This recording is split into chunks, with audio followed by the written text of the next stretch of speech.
So when it comes to it, should you invest in Stellar Crown? That's going to be the big question we're going to answer today. So, in terms of the set itself, it's very nice. I think there's quite a few nice cards that you can go for. If you're looking through the normal set, you managed to see Lil Venusaur. Unfortunately, no Charizard. We have got a Blastoise. We've got some very nice brand new rainbow edges across a couple of them. Like this is the bog standard one with the normal EX. As you go further down, because we know the value in most of these cards are pretty much always going to be in the special arts. And as we can find, we got Greninja. As you go a bit further down, we got a cheeky Mewtwo going on, Iron Bundle.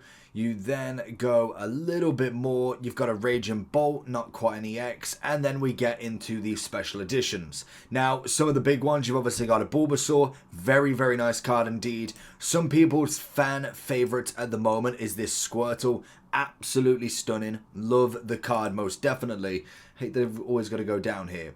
But then we kind of go through a few more. You've obviously got Raboot, you've got Turtonator, Leleep, you've got a very nice Zorora, very nice card. I like the...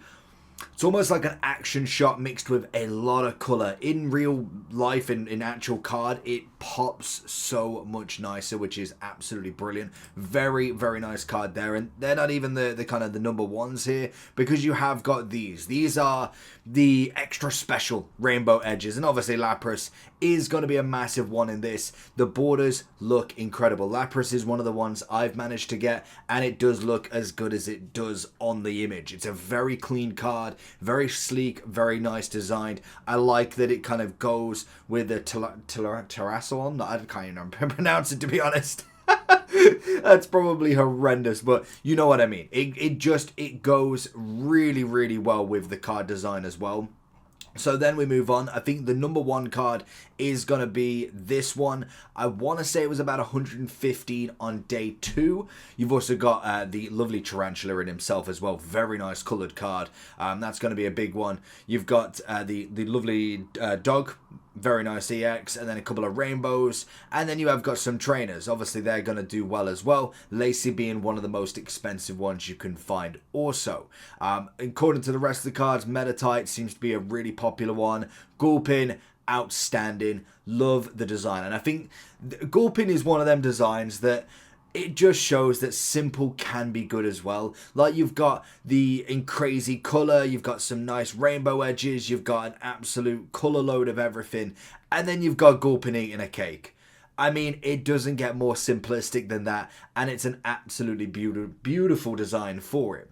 In terms of the products then, so we've obviously gone over the set list, kind of, is it worth it now? Like, what's the prices coming in? What can we actually get? Because we haven't actually got any major products with it. Realistically, we've got a booster box at the moment. We've got an ETB. We've got the normal packs and 2 free pack blisters. Now, the one thing I couldn't quite figure out, I couldn't quite see on this picture, if that was a promo card. I think that is a promo sticker, but I don't quite know. I need to actually do some more research on that, because I was unsure if that is part of a promo. I'm trying to find a list, but I couldn't quite. So whether that is the full promo or not, you at the minute, especially on Magic Madhouse, have only got 3, or well, technically 4 products you can go, because then we've got obviously the rest. These are just generic cards.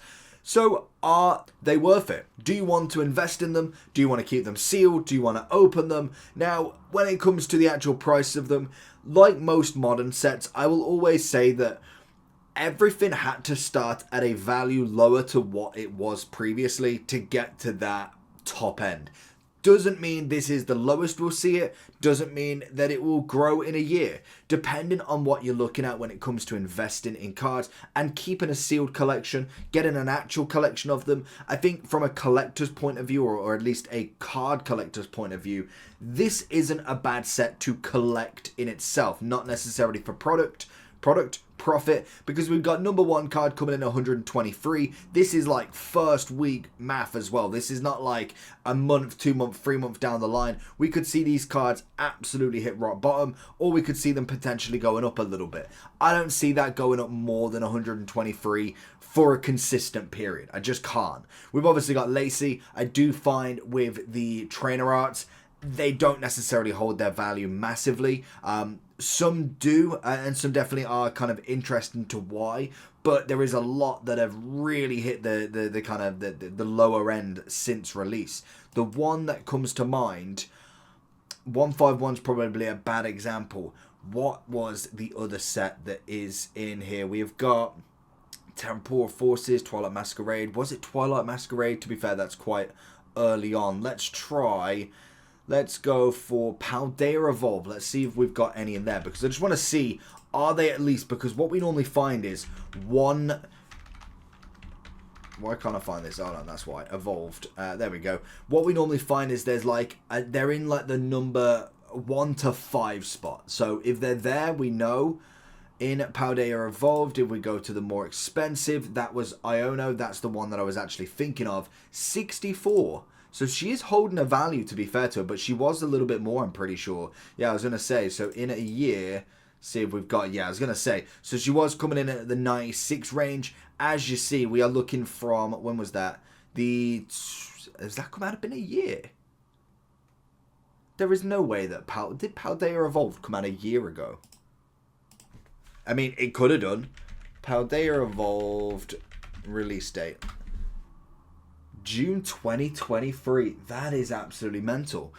So, off point. That kind of proves my point a little bit more with that. So, for instance, this is coming from the 26th of September. So, we were seeing over the $100 market. Now, we're seeing a year later, she has dropped $30 on here. Now, I mean, she is still beat my point, because the whole point was the fact that the trainer cards do become less of the value, and we find that the Pokemon do go there a little bit more. Clearly not the actual thing, because she's absolutely slapped it, so that's absolutely brilliant for her. But in terms of what we're looking at in terms of product, I think when it comes to the actual trainer cards, they're not necessarily the first thing I would be looking for in terms of it. So if we were to go back to the Stellar Crown, if I can get back on here, that would be phenomenal.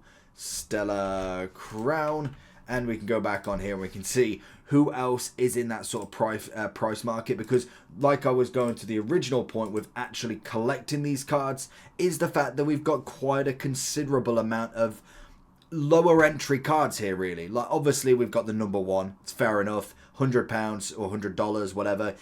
You normally get one at the very minimum. Squirtle, to be fair, I could see holding the value. Great card design, but with Bulbasaur losing out on his value as well, that's quite not Bulbasaur. But if you're looking at Bulbasaur losing on his value, maybe we see the same for Squirtle as well. I think Bulbasaur is down by like $10 since release. We have got a few of the nice kind of special arts that are there at about 30, give or take. But realistically, everything else, as you can see, is relatively on a decent value. Like, you can get a lot of them for the $1 to maybe $5, $10 mark.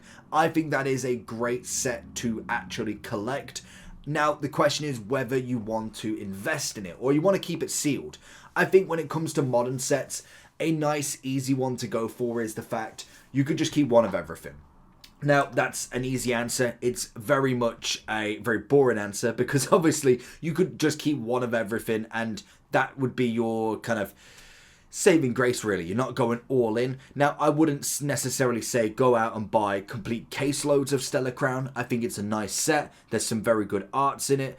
Definitely got some high-end cards that potentially could still go up, but they could also still come down. So when it comes to buying these, I would try and get them for the absolute cheapest price you can. I think that's a self-explanatory thing there. But when we're looking at it at the moment, we're looking at 104 for the booster box.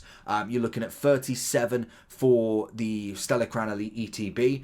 On TikTok, different sites, you might be able to find deals. I believe I bought my booster box for 100 with the TikTok deal, and then with ETB, I want to say it was around about 34, 35 with the deal as well. So there is ways to kind of nitpick them little pounds or dollars off each of the collection. There might be another way that you want to share with me down below. If you do buy bulks, sometimes that can be a little bit cheaper. I know if you buy the caseload, it can sometimes work out cheaper per product. So whether that's a thing that you could do as well, but then that's requiring at least what, there's six booster boxes in a case, I want to say. So you're looking at the minimum like maybe like 500 to 650, 700 for the whole case potential. That becomes a little bit more expensive when I don't know if this set goes up at all for a fair few years. Now, when we look at the kind of previous years in cards, you look at more than likely the lovely sets from kind of like way back when you go across the English sets. Obviously we kind of do the history lesson with the base sets. They are absolutely crazy. You'll never get a base set again because it's number one. Like, that's the whole point. And predominantly most value does come from the first edition as well, so that's going to be the one that you'll never beat. So if you kind of go past all of the absolute vintage kind of classics, go past the kind of diamond and pearl, and end up into kind of like your platinum, into your black and white, where cards are not necessarily modern by any shadow of imagination, but the actual kind of hobby started to come back. And most definitely as we go through X and Y, if you're looking for an X and Y product, you're looking at some very, very big value there. They're most definitely not coming cheap. Like, we look at X and Y. Now, the only thing I can't say, or I can't actually go on, is the fact of what were these selling for. So if I go X and Y box, for instance, we're looking at Steam Siege. I've only ever heard not so great things about it, and yet it's still a £400 box. It's absolutely nuts to say that that's a potential of not necessarily a great value, and yet we are still looking at a 4 times the price if they were coming out at £100 each or $100 each. If they've gone up that much, even if you was to get one of the lower sets, if you wait enough time, it's a potential to be a banger. Now, Steam Siege, I'm not too sure when it came out. We will do a little research. Steam Siege release date, so that came out in 2016 of August the 3rd. So we're looking at a 8 years product from there. I mean, it's understandable. Now, obviously, when it comes to X and Ys, if we go further down, we could see potential. Let's go number 5. Oh no, that's looking at the EX era. So say, for instance, we go through, let's go Sun and Moon instead then. So we go Sun and Moon, see what pops up there. Nothing out of the ordinary. So we go booster box, nice and easy. See what we get. So they're obviously not going to be crazy amounts, but we see, like, for instance, Silver Tempest coming in at 180 now. Even Battle Stars, to be fair, you definitely could have got that box at about £90. Now it's 100. Well, I suppose it's about, it'd be about $100. And I suppose if I'm thinking of the maths, looking at 150 already, and it's only a couple of years old. Astral Radiance, the exact same. Most of the boxes that you could get from Modern are normally around the 100, kind of 100 to 105. They were kind of end of Sword and Shield, still chilling around about the 120. So potentially, if you got a little bit of a deal there, that would have been sensational to try and do. So I personally, for a long-winded answer, I must admit, I will work on the waffling side. I would personally at least get like one each product. ETB is always nice to have. They don't take up too much space. Even a case, if you can afford the case, I would say Stellar Crown is definitely one of the ones I would look at, more so than Shrouded Fable. Maybe not as much as Twilight. I really did like the Twilight, but as we see down the side here, we have got some absolutely monstrous sets coming very, very soon. The Dragoner, or Paradis Dragoner, is going to be coming very soon. But then we also have the Surgeon Sparks. We have the Evolving Skies 2 potentially, Rocket, Jim, our Dragon set as well. There is going to be some absolute hitters in here. I want to see, is there any that I'm personally liking here? We're going with a Rainbow set again. A few nice ones. Love the Alolan Executor. Obviously, Latias Latias is going to be massive. Skarmory, nice. I don't think this is all of them as well. Cheeky Flygon, always got to love it. That's a nice card. So we have got so many sets. So if you miss out on buying or investing in one of these sets, then there is going to be plenty for you to get your hands on. So let me know down below what you've got at the moment, and I'll catch you all for the next one. Peace.